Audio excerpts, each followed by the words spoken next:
एक समय की बात है, एक अमीर आदमी था। उसका एक बेटा था। बेटा कॉलेज में पढ़ता था। वह बहुत मेहनती था। जल्द ही उसका स्नातक समारोह आने वाला था। बेटे को बहुत खुशी थी। उसे उम्मीद थी कि उसके पिता उसे एक नई कार उपहार में देंगे। वह अपने दोस्तों से अपनी नई कार के बारे में बात करता था। वह बहुत उत्साहित था। उसने सोच लिया था कि वह कार कैसी होगी। वह लाल और चमकदार होगी। स्नातक दिवस आ गया।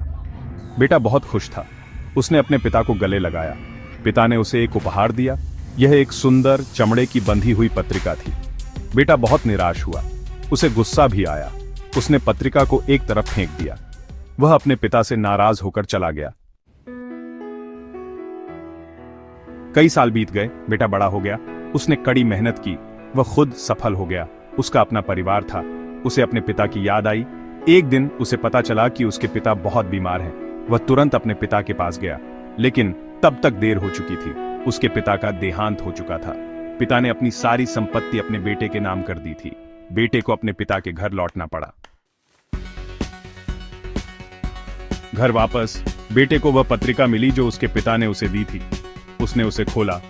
अंदर एक चाबी थी। यह एक कार की चाबी थी। उसके साथ एक नोट भी था। नोट में लिखा था, यह तुम्हारी नई कार की चाबी है। यह तुम्हारे लिए इंतजार कर रही है। बेटे को अपनी गलती का एहसास हुआ। उसे समझ आया कि उसके पिता उससे कितना प्यार करते थे। उसे उस दिन अपने पिता की बात माननी चाहिए थी। उसे उस उपहार के लिए आभारी होना चाहिए था।